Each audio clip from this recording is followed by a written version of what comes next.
बहुत क्लियर। धन्यवाद। Thank you sir.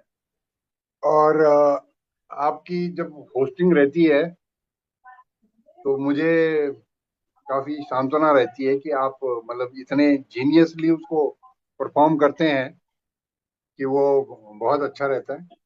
बहुत बहुत धन्यवाद आपका जो ये स्टार्टअप आपने किया है। और इस होस्ट को जो है होस्टिंग के कार्यभार को जो है बहुत अच्छी तरह से आपने निभाया शुरुआत में। छोटा सा परिचय मैं दे दूं अपना। आरपी गैरला मेरा नाम है। आ, देहरादून का मैं मूल रूप से रहने वाला हूँ। इस समय तेलंगाना हैदराबाद से आपसे बात हो रही है। और बेसिकली मेरा जो बैकग्राउंड है वो एयरफोर्स नहीं है सर, इंडियन नेवी है। इंडियन नेवी की एयरफोर्स में है। इंडियन नेवी सॉरी की सॉरी एयरफोर्स सर। में है। और एयरफोर्स में तो मेरे बेटा है। हाँ। और वो भी अब रिटायर हो चुके हैं यहाँ से। Presently he is at IIM Calcutta से जो है वो मैनेजमेंट का कोर्स कर रहे हैं। तो वहां से नेक्स्ट प्लेसमेंट उनको मिलेगी। तो मेरा विशेष रूप से यही हमेशा वो रहता है कि कुछ ना कुछ एक ऐसा टॉपिक छेड़ा जाए जिससे लोगों के अंदर कुछ ना कुछ वैल्यू एडिशन हो। और शायद आज भी कुछ एक बहुत विशेष टॉपिक को लेकर के मैं आया हूँ। अभी पिछले वाले DTW में हमारे संतोष जी ने भी उन उसकी कुछ बातों को टच किया था। तो ये क्या होता है उसके बारे में आगे आपको पता चलने वाला है। तो मैं बहुत ज्यादा समय उस पर नहीं लगाऊंगा। मैं चाहूंगा कि उसकी जो एक एक स्लाइड तैयार की है उसमें मैं ज्यादा समय लगाऊं और उसको एक अच्छे ढंग से एक्सप्लेन कर सकूं आपके बीच में। तो सीधा मैं प्रेजेंटेशन पे चलता हूं। सर करते हैं sir. Yes sir, yes sir. Welcome sir. मेरी आवाज अभी क्लियर आ रही है ना? एकदम क्लियर सर, आपकी आवाज क्लियर है, स्क्रीन क्लियर है। ओके। बस आपको सुनना है। तो यहाँ पर जितने भी हमारे फ्यूचर डायमंड्स हैं उन सभी का मैं स्वागत करता हूँ, वेलकम करता हूँ। और आज की इस प्रेजेंटेशन में जहाँ पर वैल्यू एडिशन के लिए एक छोटा सा प्रयास है उसमें मैं आप सभी का स्वागत करता हूँ। हम सभी लोग जो है प्रकृति के द्वारा निर्मित हुए हैं। प्रकृति माँ, प्रकृति जो है प्रकृति के द्वारा जिस माँ से हमको जन्म दिया उस वो माँ जब अपनी माँ के पेट में गर्भ में पल रही थी उस समय वो अंडाणु तैयार कर दिया था प्रकृति ने जिससे हमारा निर्माण होना था। तो प्रकृति बहुत विचित्र है साहब। अनेकों दर्द सहकर प्राणी जगत की रचना करती है और तब जाकर इस सृष्टि में नई पीढ़ियां आगे बढ़ती हैं। उसकी कोख में हर जीवन की धड़कनें पनपती हैं और माँ के साये से लिपटी मासूमियतें निखरती हैं। हमें बोलना तो नहीं आता था तब भी माँ हमें समझ जाती थी। और इस संसार का सबसे दुर्लभ ज्ञान वही हमें सिखाती है। संवेदनाओं से जूझ कर आंसुओं से प्यास बुझाती है और हर विनाश के बाद भी फिर से दुनिया को नया बसाती है। तो ये प्रकृति का काम है सर। और प्रकृति ने जो है अपनी जो सर्वश्रेष्ठ रचना बनाई है वो बनाया है इंसान। मानव स्वरूप में हमको यहाँ पर भेजा है। किस लिए भेजा है? इसलिए नहीं कि केवल आप अपने खाने कमाने के लिए ही काम करें, बल्कि दूसरों के काम आने के लिए काम करें और जगत जीवन की सेवा में सहयोग देने के लिए काम करें और इस दुनिया में इंसानियत को जगाने और उसे फैलाने के लिए काम करें। सुंदर जी, मेरी आवाज अब क्लियर आ रही है? Yes sir. Okay sir. तो प्रकृति जो है बार बार हमें जो है जीवन में अनेकों तरह के सबक सिखाती है ताकि हम सीख सकें और उसके हिसाब से संवर सकें। और ऐसे अवसर प्रकृति हमको बार बार प्रदान करती है। ये एक छोटा सा उदाहरण है कि जो नदी का पानी है वो बहुत मीठा होता है क्योंकि नदी का जो नेचर है वो केवल देने का है। वो देती रहती है, किसी से कभी कुछ लेती नहीं है। और अंत में जाकर के लगातार बहते हुए और समुद्र में मिल जाती है। लेकिन समुद्र का नेचर क्या है, वो हर किसी से लेता रहता है, सारी नदियों का पानी सब अपने में लेता रहता है, और वो जो है हमेशा के लिए खारा होता है। और नाले में जो है, नाले में जो रुका हुआ पानी है वो हमेशा दुर्गंध भरा होता है, क्योंकि वो रुका होता है। तो प्रकृति यहाँ पर हमको ये सीख देती है कि देते रहोगे तो मीठे लगोगे, और लेते रहोगे तो खारे लगोगे, और कहीं रुक जाओगे तो सबको बेकार और बेचारे लगोगे।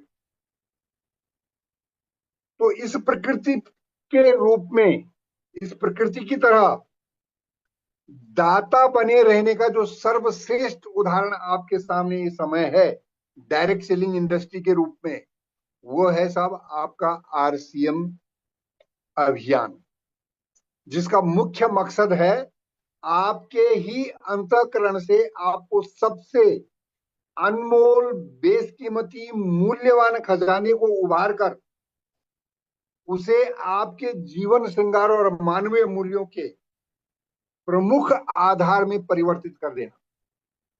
ये इसका मेन उद्देश्य है सर। सर्व प्रमुख उद्देश्य आपके अंदर से एक अच्छे इंसान, सच्चा सेवक और राष्ट्रभक्त नागरिक का निर्माण करना, जिस पर न केवल भारत बल्कि समूचा संसार गर्व महसूस कर सके। इसीलिए आरसीएम ने गुरुकुल जैसी चीज की स्थापना की, और हमारे लिए जो भारत को जो है, नए भारत के निर्माण के लिए ऐसे लोगों की जरूरत है जिनका व्यक्तित्व ऊंचा हो, जिनके विचार अच्छे हों, जो प्रखर वक्ता का रूप दे सके। और आप देखेंगे कि यहाँ पर जो कुछ फोटोज कलेक्ट की गई हैं, ये दुनिया के सबसे रिचेस्ट लोगों की है, और उनमें जो सबसे ज्यादा रिच है उनका नाम है एलन मस्क। अगर हिंदुस्तान के टॉप 50 रिचेस्ट पीपल की सारी वर्थ को, नेटवर्थ को इकट्ठा किया जाए तो उससे भी कई गुना ज्यादा नेटवर्थ अकेले एलन मस्क की है। और ये जो नेटवर्थ है सर, आप सबको खुशी होगी जान करके कि इस नेटवर्थ को, इस बेजोड़ खजाने की जो चाबी है, अरबों खरबों के बेशकीमती खजाने की जो चाबी है, वो आप हम सबके पास में उपलब्ध है। और उसी चाबी के बारे में मैं आज बात करने जा रहा हूं। वो है बात करने की कला, कि कैसे बात की जाती है, बात करने का। और ये जो ऐसी चीज है कि इसको जो है हर व्यक्ति को हर क्षेत्र में इसकी जरूरत है। आपको जो है कम्युनिकेशन स्किल, और अपने अंदर जो है वो कन्वर्सेशन का ट्रांसफॉर्मेशन, ताकि आप लोगों से कैसे बात करनी है, कैसे अपने सोशल स्किल्स बढ़ाने हैं, कैसे जो है अपने अंदर कॉन्फिडेंस लाना है, कैसे जो है छोटी छोटी बातों से लोगों के साथ मिलकर करके रिलेशन बनाने हैं, वो चीज यहाँ पर वो है सब्जेक्ट, एक कला है। दुनिया में बहुत सारी कलाएं हैं, बहुत सारी प्रतिभाएं हैं, बहुत सारे हुनर हैं, कई हजार हैं, पर एक हुनर ऐसा है साहब जिसके बिना बाकी सब बेकार है। अगर आपने उस हुनर को सही ढंग से सीख लिया तो आपके सारे हुनर पूरे हैं, और उस वो हुनर अगर हमने नहीं सीखा तो कोई भी हुनर अगर आपके पास है तो वो अधूरा है। आप समझ सकते हैं मेरा इशारा किस तरफ है, वो है पब्लिक स्पीकिंग की तरफ, सामूहिक वक्ता बनने का। तो आज जो पॉइंट है वो इसी बात पे है कि ये पब्लिक स्पीकिंग क्या है, और हम लोगों के लिए हमारे सिस्टम में ये सबसे ज्यादा डिजायरेबल चीज है, सबसे ज्यादा जरूरी चीज है पब्लिक स्पीकिंग। तो इसके जो मेन पॉइंट्स मैं कवर करने वाला हूं वो है introduction, what is public speaking, और व्हाई पब्लिक स्पीकिंग, क्यों चाहिए ये पब्लिक स्पीकिंग, और इसका जो इम्पोर्टेंट हमारे जैसे डायरेक्ट सेलिंग सिस्टम में इसका कितना बड़ा महत्व है, और कैसे हम इसको इम्प्रूव कर सकते हैं, और लास्ट में मैं इसको कंक्लूड करूंगा। तो इंट्रोडक्शन में हम जाते हैं। आप देखेंगे कि मानव पूरे इस सृष्टि में केवल मनुष्य ही एकमात्र ऐसा प्राणी है जिसको जो वो सोच सकता है वो अपने शब्दों में व्यक्त कर सकता है, और कोई नहीं है सब। Human beings are programmed to express naturally. सृष्टि की सबसे महत्वपूर्ण देन जो है ये ह्यूमन बीइंग के लिए है। हमें उन तमाम वाग्येंद्रियों और वाक शक्ति से नवाजा गया है जिससे मानव गैर मानवों से अलग अपनी उच्चतम श्रेष्ठता को दर्शाता है। अगर ये वाक शक्ति हमारे पास न होती तो हम भी इशारों इशारों में ये जो सबसे छोटा एक एनिमल दे रखा है इसकी तरह बातें कर रहे होते था। इंसान की जुबान ही उसकी सबसे बड़ी पहचान है सर। आप देखते होंगे दीवालों पर भी बहुत अच्छे अच्छे मैसेजेस लिखे रहते हैं, लेकिन एक बात जो दीवाल पे लिखी हो उससे दीवाल की सुंदरता नहीं बनती, लेकिन अगर वही बात इंसान की जुबान से आती हो तो वो इंसान की एक अलग पहचान दिखती है सर। तो वाणी ही बेहतरीन इंसान अपनी मीठी जुबान से ही जाना जाता है, वरना अच्छी बातें तो दीवालों में भी लिखी रहती हैं। वाणी ही इंसान की महानता का परिचय देती है। जो व्यक्ति जितना महान होता है उसकी वाणी उस उतना ही शिष्ट सत्य शालीन और उसमें माधुर्यता होती है। छोटी सी एक कहानी है सर कि शब्दों में कितनी बड़ी ताकत है।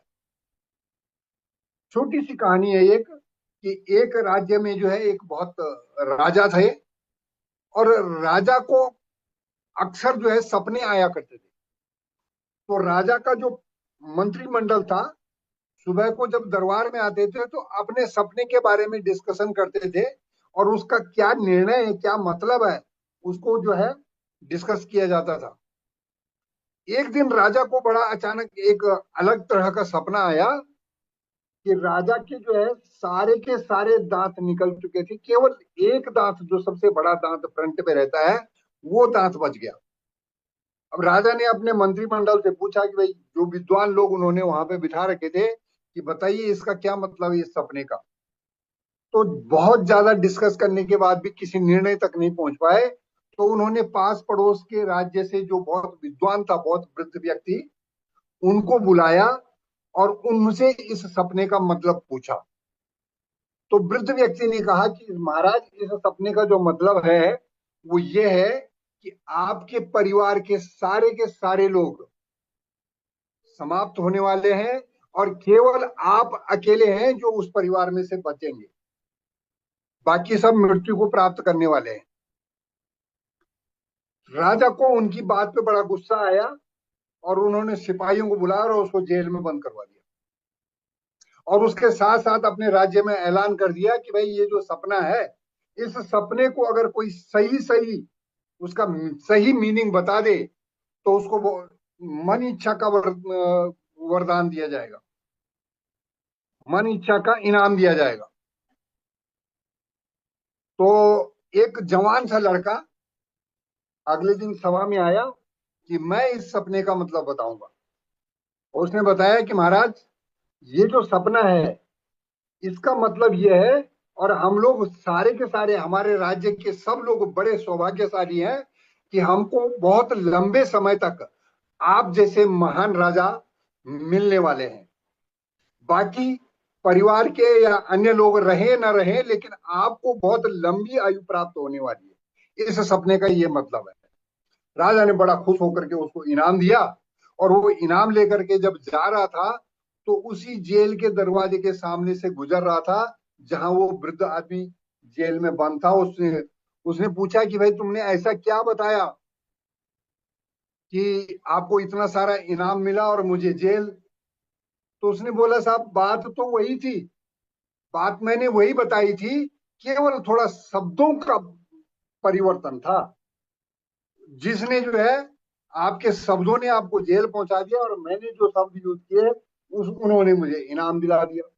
तो ये मतलब एक जीता जागता सबूत है।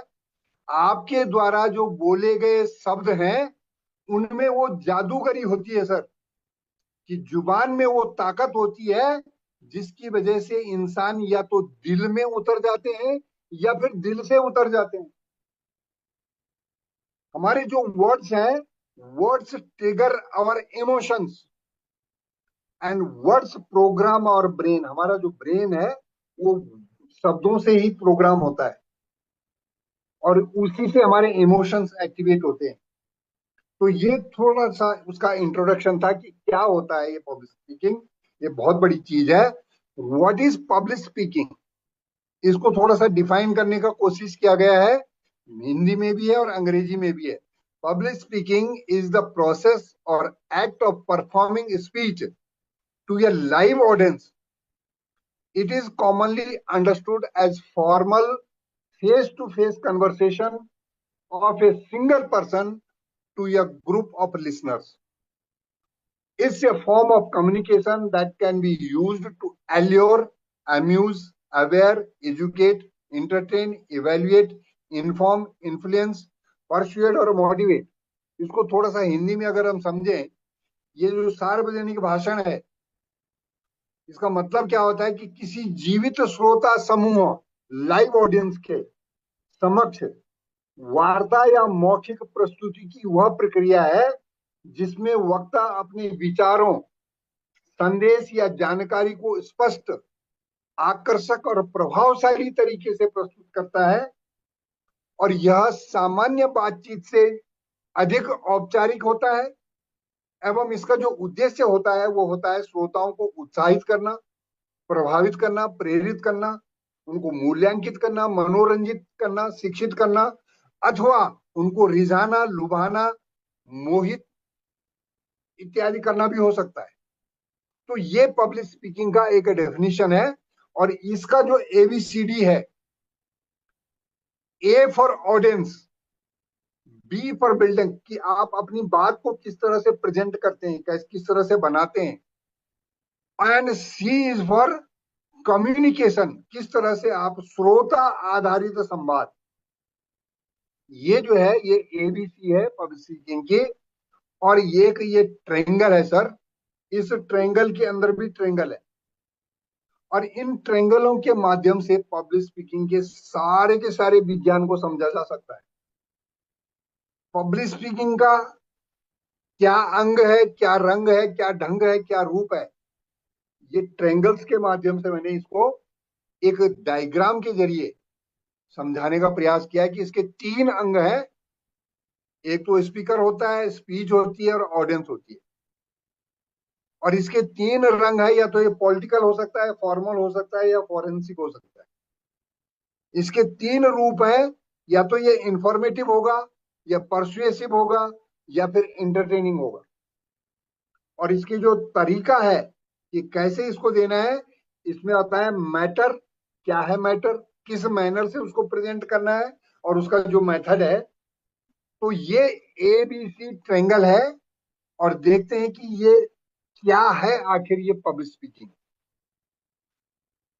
इस कला को अगर आपने सही से सीख लिया तो समझ लो कि आपने इस जहां के सबसे बड़े खजाने को जीत लिया। हमारे पास जो है कोई भी जो विश्व प्रमाणित अध्ययन है वो ये बताते हैं कि किसी इंसान को अगर सफलताएं मिलती हैं तो उसमें 85% रोल जो है वो आपके सॉफ्ट स्किल्स का होता है कि आपने कौन से सॉफ्ट स्किल्स अपने अंदर विकसित किए। तो सबसे पहला है उनमें कॉन्फिडेंस, आपका आत्मविश्वास, कम्युनिकेशन, आपका संचार, संचार शक्ति, कन्वर्सेशन, किस तरह से बात करते हैं, leadership, management and team spirit. ये सॉफ्ट स्किल्स हैं जो इंसान के विकास के माध्यम बनते हैं। और अगर आप देखेंगे कि जो आपका जो व्यक्तिगत हार्ड स्किल है वो केवल आपकी सफलता में उसका केवल 15% का सहयोग योगदान है। और बाकी 85% जो सफलताएं मिलती है वो सॉफ्ट स्किल वैल्यूज को बढ़ाने से मिलती है। अब स्किल्स जो है वो हजारों तरह के स्किल्स हैं दुनिया में, न जाने कितने। लेकिन हर कोई स्किल जो है, हर कोई स्किल, द अल्टीमेट स्किल जो हर स्किल के लिए चाहिए, स्किल का मतलब कौशल, सीखने से हर कोई स्किल पूरा है। अगर हमने ये अल्टीमेट स्किल सीख लिया तो हर किसी स्किल को आप पूरा कर सकते हैं, और इसके बिना कोई भी स्किल जो है वो अधूरा है। और उस स्किल का नाम है स्पीकिंग, ऑरेट्री या ऑरेशन। ये जो पब्लिक स्पीकिंग की स्किल है sir, it is not about the skill, it's about the will. अपने अंदर से उस चाहत को कि मुझे एक अच्छा स्पीकर बनना है, उस चाहत को करने से होता है। Is just not the beauty of your brain, but A life skill that one should always gain. तो ये जो है बहुत मतलब गहराई से और बहुत समर्पण के साथ सीखने की चीज है। धीरे धीरे आएगा, और इसके लिए हमारे पास ये प्लेटफॉर्म है। पंडित जी ने एक बार कहा था कि जो ये 21वीं सदी है, ये उन लोगों की सदी है जो मंच, मैदान और मीडिया के माहिर हैं। मंच, मैदान, प्लेग्राउंड और मीडिया के माहिर हैं। ये सदी उन लोगों की है। तो इसके लिए जो है, हम लोग मंच से जुड़े हुए लोग हैं, और यहाँ से आप ये क्या करता है, पब्लिक स्पीकिंग कम समय में अधिक से अधिक लोगों तक आपकी पहुंच बना सकता है, समाज में ख्याति और प्रसिद्धि बटोर सकता है। आपके अंदर की व्यक्तित्व कला और कौशल को जो है ये आगे विकसित करता है। और इसके जो मुख्य लाभ है वह है संचार कौशल को बढ़ावा मिलता है, आत्मविश्वास के स्तर में वृद्धि होती है, नेतृत्व कौशल का विकास होता है, लोगों का प्यार मिलता है, स्नेह मिलता है और सम्मान मिलता है। आप जो है किसी भी संस्थान, संगठन, समाज या राष्ट्र निर्माण में आपकी अद्वितीय भूमिका का गुणगान होता है, अगर आपने ये स्किल सीख लिया तो। और ये कहा गया है डेल कार्नेगी के द्वारा कि अगर आप बोल सकते हैं तो आप लोगों को प्रभावित कर सकते हैं। If you can speak, you can influence, and if you can influence, you can change the lives of the people. और आपने देखा होगा कि हमारे इतिहास में एक व्यक्तित्व जिन्होंने स्पीच की पावर को यूज किया, और आज वर्तमान में जो हमारे देश के प्रधानमंत्री हैं वो पूरे विश्व में अपनी स्पीच की पावर से प्रभावित कर रहे हैं। और ये एक ऐसा टैलेंट है कि आप पूरी दुनिया को परिवर्तित कर सकते हैं। पब्लिक स्पीकिंग एक ऐसा महत्वपूर्ण हुनर है, जिंदगी के लिए एक ऐसा अनमोल वैल्यू एडिशन है, जो किसी व्यक्ति के नाम को ब्रांड में, नेम टू ब्रांड, और आपके हस्ताक्षर को ऑटोग्राफ में, और आत्मविश्वास और आत्मसम्मान से जीवन को 360 डिग्री परिवर्तित कर सकता है। आप, हम सभी जानते हैं, मानते हैं, समझते हैं कि न केवल व्यक्तित्व पे हमारे व्यावहारिक, व्यावसायिक या सर्वांगीण विकास के लिए पब्लिक स्पीकिंग जो है एक बहुत ही अति इच्छित, अति वांछित कौशल है जो हम लोगों को करना चाहिए।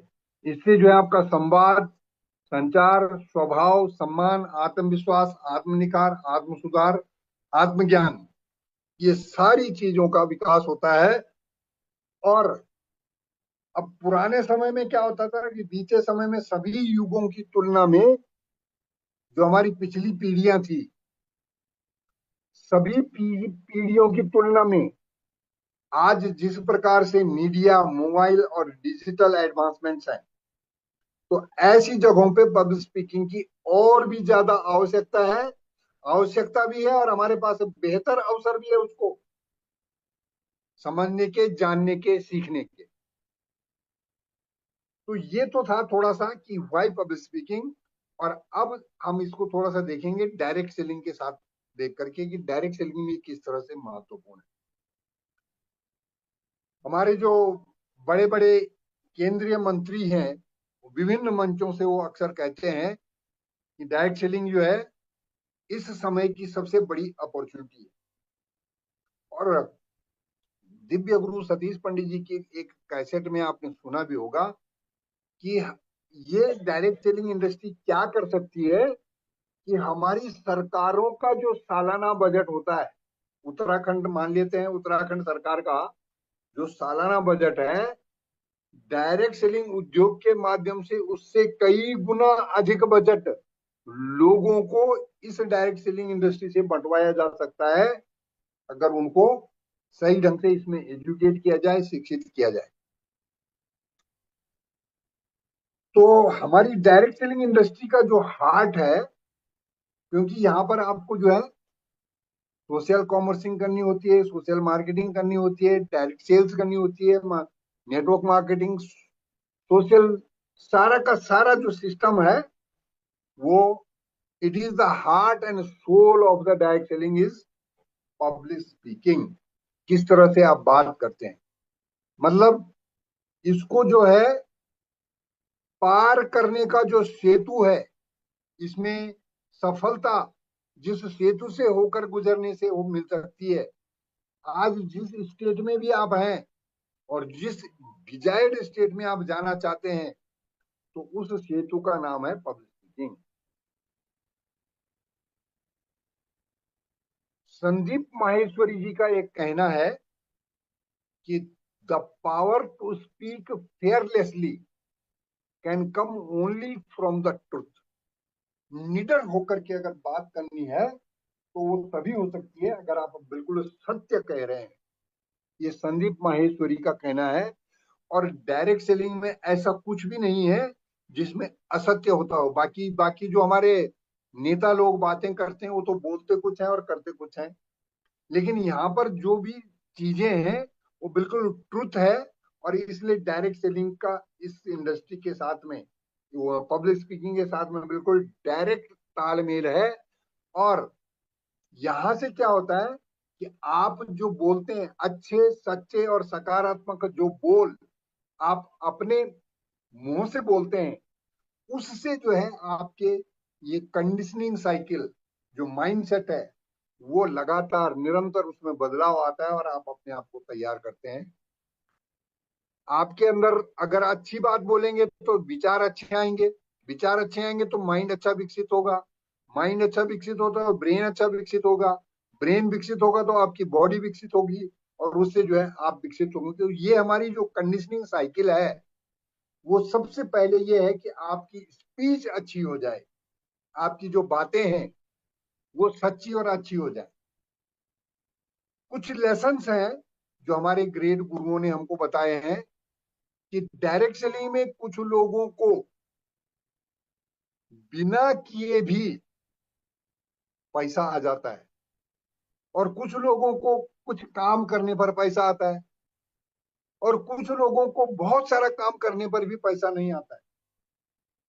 लेकिन पंडित जी ने बताया है कि अगर वो बहुत कुछ उसने सही सही तरीके से सही प्रोसेस से किया है, तो जो पैसा आना था उससे बढ़कर के जो उस इंसान के अंदर आया है, वो है उसके अंतःकरण से जो उसके अंदर निर्माण हुआ है। तो ये सबसे बड़ी उपलब्धि है डायरेक्ट सेलिंग इंडस्ट्री में। अगर हम बिल्कुल सिद्धांतों के साथ में इसको सीखने का प्रयास करेंगे, पैसा इसका जो है वो सेकेंडरी है, लेकिन इंसान का निर्माण सबसे पहला है। तो यहाँ पर ये जो पब्लिक स्पीकिंग है, बनने बनाने का ऐसा अवसर है यहाँ पर डायरेक्ट सेलिंग इंडस्ट्री में कि जो आपको दूसरी जगह पे नहीं मिल सकता है। दूसरी जगह में या तो आपको कोचिंग लेनी पड़ती है, इसके कोर्सेज लेने पड़ते हैं और उसके लिए बहुत सारा खर्च और धन लगता है, लेकिन यहाँ पर इन सारी चीजों के बिना भी आप इसको सीख सकते हैं। आपको वो मंच उपलब्ध है यहाँ पे और ये ट्रांसफॉर्मेशन आपके सामने सामने की बात है। वत्स साहब जब हमको पहली बार मिले थे 2003 2000, भगवान सिंह जी और हम जानते हैं, तो उस समय के सुरेंद्र वत्स और आज के सुरेंद्र वत्स में कितना बड़ा परिवर्तन है। तो पब्लिक स्पीकिंग में डायरेक्ट सेलिंग के महत्व को और डायरेक्ट सेलिंग में पब्लिक स्पीकिंग के प्रभुत्व को अगर समझना है तो इस व्यक्तित्व से समझ सकते हैं सर। आज वो डायरेक्ट सेलिंग उद्योग के राष्ट्रीय परामर्शदाता हैं। और ऐसा चारों तरफ से इस इंडस्ट्री के लिए जो भी आदर्श है वो इस व्यक्तित्व के द्वारा निभाया जाता है। ये बहुत बड़े बड़े जो लीडर्स हैं, जो एक एक घंटे के लिए भी जो है जिनका समय अतुल्य होता है, तो ये बड़े स्पीकर्स इस डायरेक्ट सेलिंग इंडस्ट्री से तैयार हुए हैं सर। पूरे विश्व के अंदर अगर आप देखें, विश्व लेवल में और हिंदुस्तान के लेवल में भी, कि जो अगर इस स्किल को हमने सही तरह से सीख लिया तो केवल मात्र 45 मिनट का जो इनका एक लेक्चर होता है उज्जवल पाटनी जी का, वो लगभग 5-6 लाख के करीब का होता है। शिव खेरा जी का लगभग 8-10 लाख के करीब का होता है। टोनी रॉबिन्स का 1 करोड़, 45 मिनट का एक लेक्चर, 1 करोड़ उसका चार्ज होता है sir. Robert Kiyosaki 80 lakhs, Les Brown 1 crore, and Jack Canfield 45 lakhs। इस तरह से जो है ये निर्माण होता है। और आपने स्वामी विवेकानंद जी के बारे में तो सुना ही होगा। शिकागो धर्म संसद में स्वामी विवेकानंद जी का एक ऐतिहासिक प्रेरणात्मक जो भाषण हुआ था, उसने पूरी दुनिया को कायल कर दिया था। पूरा विश्व भारत के आध्यात्मिक स्वरूप और दार्शनिक मूल्यों की महानता से रूबरू हो गया था। तो आज उसी तरह का जो ये डायरेक्ट सेलिंग सिस्टम है, डायरेक्ट सेलिंग उद्यमिता का जो ये नव निर्माण मंच है, नागरिक कल्याण मंच है, सक्षम सशक्त समृद्ध स्वस्थ शिक्षित भारत अभियान मंच है, ये क्या उसी बदलते भारत को विश्वगुरु बनाने की चाबी जैसा नहीं लगता आपको? हमें गर्व है कि हमारा भारत निरंतर उस राह पर अग्रसर है, इस डायरेक्ट सेलिंग में सबसे बेहतरीन प्रदर्शित कर रहा है। तो ये डायरेक्ट सेलिंग से जो हमारा इस पब्लिक स्पीकिंग का जो संबंध था, उसके बारे में कुछ बातें थी, और कैसे इसको अच्छा बना सकते हैं हम, कैसे इसको इम्प्रूव कर सकते हैं। फ्रेड मिलर एक सज्जन है, इन्होंने बताया था, फिलोसफर, कि the worst speech you can ever give, आप अपने जीवन में अगर सबसे बेकार से बेकार भाषण अगर दे सकते हैं, will be far better than the one you never give. मतलब अगर आप बुरा से बुरा भाषण दे दें तो वो उससे बुराई होगा अगर आप कभी भी ना दें। तो हमेशा जो है बोलने वाला बनना है, बोलने के लिए आगे आना है, चाहे आपको आता है नहीं आता है, जो भी हो, कभी डरना नहीं है उससे। Great speaker are not born, they are trained, ये डेल कार्नेगी ने बोला है। And public speaking is a skill that can be studied, उसको पॉलिश किया जा सकता है, उसको सीखा जा सकता है, उसको परफेक्ट किया जा सकता है। Not only can you get good at it, आप इसमें जो है अच्छे से अच्छे बन सकते हो, you can get A dam, बहुत अच्छे बन सकते हो, और ये आपके जीवन में बहुत बड़ा परिवर्तन ला सकता है। तो इसके लिए जो है पब्लिक स्पीकिंग के जो सबसे मेन चीज है, जो उसकी बॉडी है, जो उसका स्ट्रक्चर है, जो फाउंडेशन है, उसमें ये 3 चीजें होती है सर। सबसे पहला है मैटर, मतलब उसकी कंटेंट, जो आपने बोलना है। दूसरा है मैनर, जिस तरह से आपने पब्लिक के सामने उसको डिलीवर करना है। और तीसरा है मेथड, जो उसका स्ट्रक्चर आपने तैयार किया है, कि कैसे, क्या, कौन सा टॉपिक पहले रहेगा, क्या सीक्वेंस रहेगा। ये चीजें मैटर,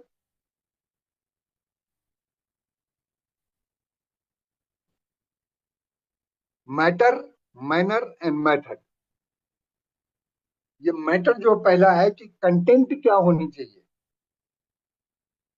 विषय वस्तु जिसके बारे में बोलना है, पहला वो बिंदु जिससे कोई समझौता नहीं किया जा सकता, no compromise with the matter.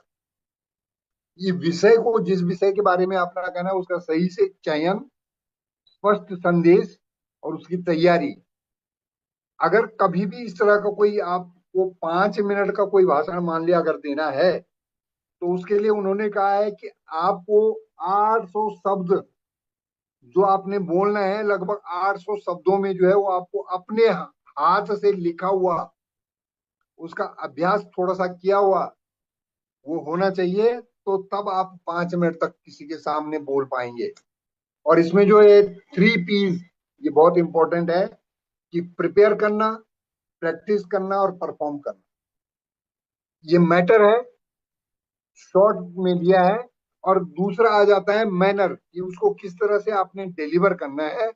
उसमें जो तरीका होता है, ढंग, किस तरीके से उसको, जिसका तात्पर्य वक्ता द्वारा वक्तव्य प्रस्तुति का आकर्षक बनाना, मनमोहक बनाना और श्रोताओं का ध्यान केंद्रित करने की कला और उसके तौर तरीकों से।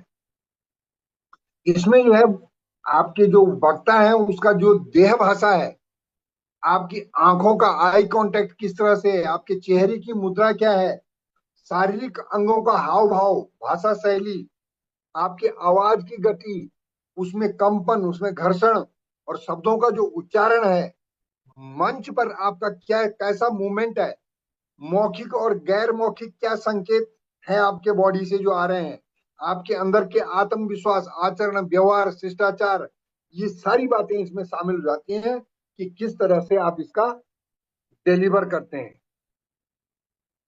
और एक लास्ट आता है डिलीवरी स्टाइल, विधि या वितरण शैली, जिस विधि से आपने उसको तैयार किया, उसका स्ट्रक्चर। तो अपनी प्रस्तुति को अधिक प्रभावी बनाना, श्रोताओं से अच्छा कनेक्ट स्थापित करना, उचित धारा प्रवाह एवं व्यक्तित्व की रूपरेखा तैयार करना, वक्तव्य की, अपने तर्क एवं तथ्यों की सहमति, असहमति, अगर आप किसी तथ्य के प्रति सहमत हैं या असहमत हैं, जो अपने तथ्य आपने प्रस्तुत करने हैं, तो उनको किस तरह से आप सजा करके रिड्यूसिंग ऑर्डर ऑफ सिग्निफिकेंस के साथ में उसको तैयार करके एन अवधि, अपना समय कैलकुलेट करके कि भी कितने समय तक आप बोलेंगे। तो ये सब चीजें जो है उसमें आ जाती है। इसमें जो है 4 प्रमुख विधियां हैं। तो इसको तो हम रहने देते हैं। अभी जैसे यहाँ पे एक छोटा सा उदाहरण दिया है कि इम्पोर्टेंस ऑफ टोनिंग, आपका जो बोलने की जो टोनिंग है ना, और उसके बीच में जो स्पेस और पॉजिंग, कॉमा, और उसको जो कितनी देर के लिए रुकना। जैसे यहाँ पे एक शब्द है, रोको मत, जाने दो। और इसी चीज को अगर दूसरे रूप में कहें, रोको मत जाने दो, तो इन दोनों के मीनिंग बिल्कुल 180 डिग्री अलग अलग हो जाते हैं। और जो ये नीचे एक कोटेशन है, काग दही पर जान गंवायो, इसको एक कहानी के रूप में है, लेकिन समय कितना है हमारे पास अभी है? सर समय हो चुका है, पर आप इसको कंटिन्यू कीजिए। समय 27 हो हो गया है, चुका है। कंटिन्यू हो गया। भाई इसमें थोड़ा सा एक छोटी सी कहानी है, मैं इसको जल्दी से जल्दी खत्म करने का प्रयास करूंगा। ये नहीं। काग दही पर जान, हुआ ऐसा था कि कोई एक व्यक्ति था जिसके हिसाब में कुछ गड़बड़ निकला, अकाउंट का काम करता था और उसको ऑफिस से निकाल दिया गया था। तो सुबह सुबह जब ऑफिस गया तो वो आकर के कहीं ऑफिस से उसको बाहर भेज दिया गया। और वो अगल बगल में, जहां पर ये यूपी बिहार में आपने देखा होगा कि सुबह को लोग दही और जलेबी का नाश्ता करना पसंद करते हैं, वो ऐसी दुकान में आकर के बैठ गया था। और वहां पर देख रहा था तो कि, और वो जो जलेबी खाने के बाद जो वो प्लेटें होती है ना, एक जगह जहाँ पे पानी का स्रोत रहता है, पानी का नल, वहां पर इकट्ठी होती रहती है। तो उसमें कुछ जलेबी के टुकड़े पड़े थे, दही की जूठन पड़ी थी।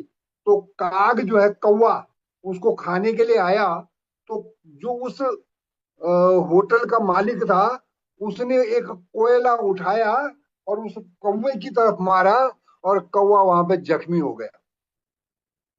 तो उसने उसके लिए कहा गया कि काग दही पर जान गंवायो, दही खाने के लिए आया और अपनी जान गंवाई।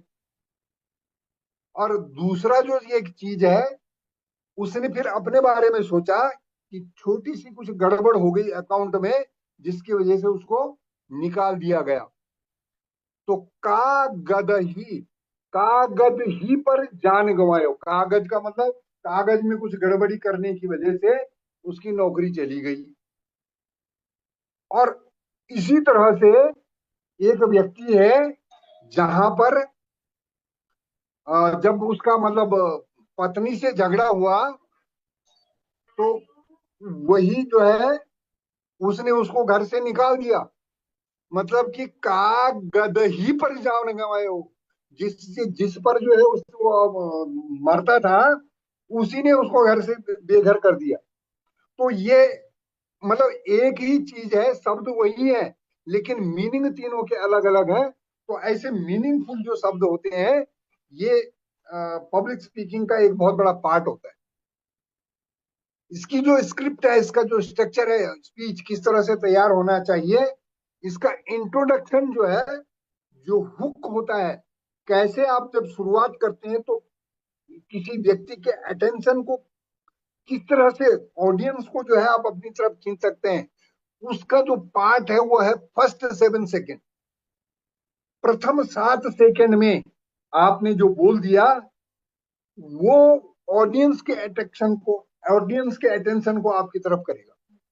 और नेक्स्ट जो 23 सेकेंड्स है, वो है जो आपने बताना है, जो आपने आर्गुमेंट करना है, जिसमें आपने उसका जो सिग्निफिकेंस है वो सारी चीज आपने बताना है। और लास्ट जो होता है वो होता है कंक्लूजन, जिसमें आपको उसके मॉरल लेसन को दोबारा से रिपीट करना है कि इस कहानी से, इस वक्तव्य से हमने क्या सीखा है। तो ये सारी कहानी होती है। जो उसका मेन कम्युनिकेशन है, जो आपका बॉडी लैंग्वेज है, नॉन वर्बल कम्युनिकेशन, मतलब जो आपकी बॉडी की जो लैंग्वेज है, वो 7% जो है उसमें काम करते हैं आपके स्पोकन वर्ड्स, जो आप शब्द बोलेंगे। और 38% काम करता है आपका वॉइस और टोनिंग, किस आवाज में, किस अंदाज में आप बोलते हैं। और 55% जो है वो आपकी बॉडी लैंग्वेज काम करती है सर। तो ये छोटा सा कुछ कलेक्शन था, इस डिटेल वाले में हम नहीं जाएंगे। हाँ, इतना जरूर है कि ये इसके 3 सीज है और 3 एस है।